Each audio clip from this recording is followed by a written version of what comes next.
Hello, this is Nancy Ray, your host for the Rebel Haven podcast, a show designed to inspire, educate, and empower our community of entrepreneurs that think differently. For as in the words of the great and late Steve Jobs, the ones who are crazy enough to think they can change the world are the ones that do. Liftoff. We have a liftoff. 32 minutes past the hour. Liftoff on Apollo 11. I have a dream that one day it's one small step for man, one giant leap for mankind. Hello and welcome, my fellow rebels. This is your host, Nancy Ray Allen. In today's podcast, we are going to talk about accommodating.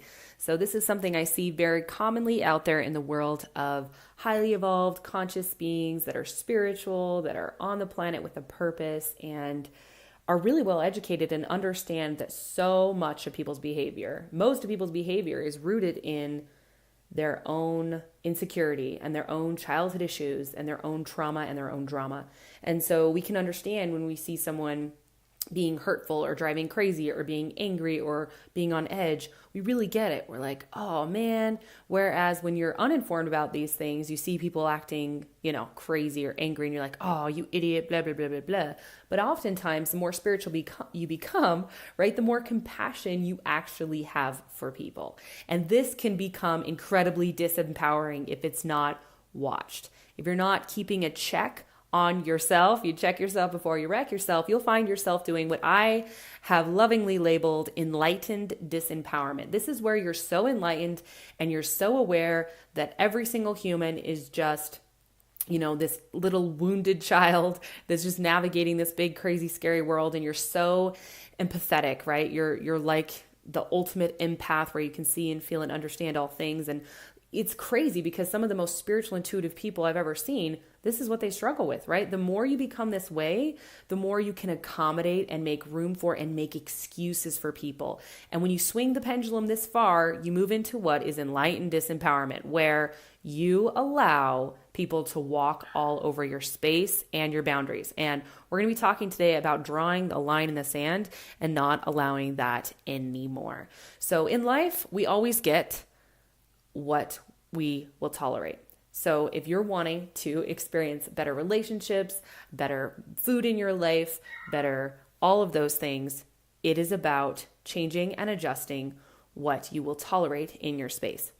A great example of this might be food. If you are unavailable in your space to eat a certain type of food or a certain quality of food, and you're like, you know what, I'd rather go hungry than eat this, you will typically get that in your space. Now, again, obviously not to the examples of extreme, like if you're in an impoverished area or you're completely homeless, but it also applies to relationships.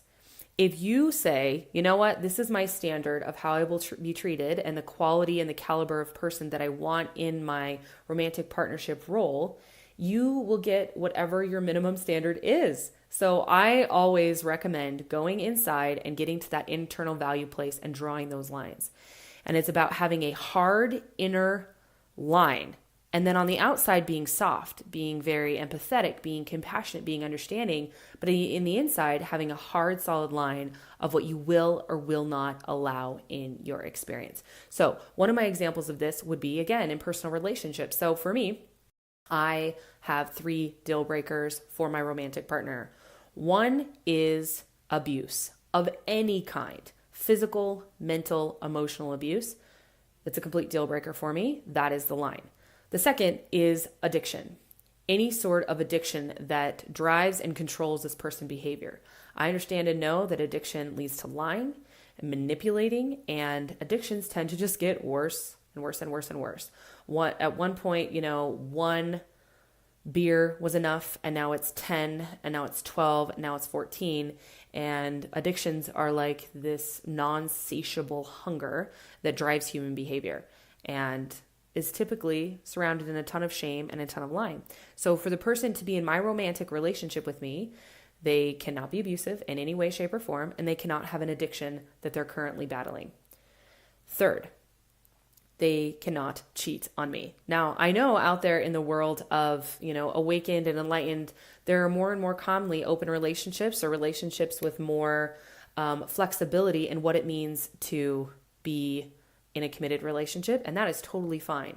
But I want you to know that in every single one of those cases, the conversation and communication about it is open and it is honest for it to work successfully. If you're with a partner and they want to take advantage of your spirituality and your spiritual enlightenment, and they want to go around you behind your back and have affairs and be dishonest and manipulative, and then try to use your enlightenment and your whatever to spin the situation and be like, oh, well, open relationships and this and that, and it's the most enlightened, blah, blah, blah. It's just bullshit. Don't allow yourself to be manipulated or worked over in that way. So those are my three. What are yours? What are your absolute requirements? I know some people that based on the way that they're raised, and again, these weren't always my standards. These are new standards that I've developed, right? So much of our standards we take from our childhood. We see what our parents, what's the minimum they will allow, right? Like what's their minimum standard? And then we base our life, we just usually aim a tiny bit higher than that, right? So for example, if there was a child that was in a home where their dad, for example, was physically abusive to their mom, they may grow up and say, I will never, ever, ever allow a man to lay a hand on me. And that is their standard, which means if that ever were to happen in a relationship, they're out, right? And they tend to not attract those type of relationships into their life, and they tend to watch for the warning signs of those types of things. Now, they may, however, allow emotional or mental abuse where the partner is incredibly critical or verbally, attacking to them. They may allow that because it's not their minimum standard. So this is something I learned a long time ago at a Tony Robbins event where he talks about that. He says, if you want to improve your life, raise your standards. So in this discussion today, the real purpose and the real point is to just take a good, honest, authentic, raw look at yourself. Where have you been allowing enlightened disempowerment? Where have you been so accommodating and so understanding of another person's wound or insecurity or past or childhood that you are allowing your own space, energy, emotions, time, resources to be abused? Where are you allowing that into your space? And as you move through your life, you're going to see that there's opportunities maybe once a quarter to check in and be like, all right, am I holding these really healthy boundaries and these really healthy standards that create a space of safety and love for me? I can still have compassion that this person has an addiction, but that doesn't mean I get to be married to them and sleep in the same bed as them, right?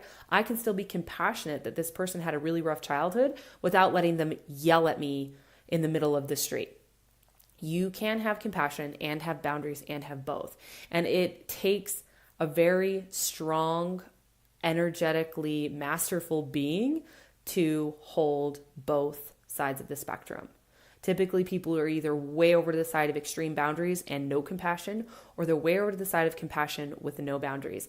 And I want you to find that middle ground for you today. This is so important. If you are wanting to have the energy and the resources and the vision to go out there and create big, beautiful things and have the impact you want to have in your community, in your business, in your personal relationships, you get to have these solid boundaries where you're not accommodating someone else's drama and trauma. You're compassionate, you're understanding, but you're not letting them bring that all up in your house, all up in your energetic space and sanctuary. That being said, my fellow rebels, that's your message for today. Go out there and do something kind for someone today.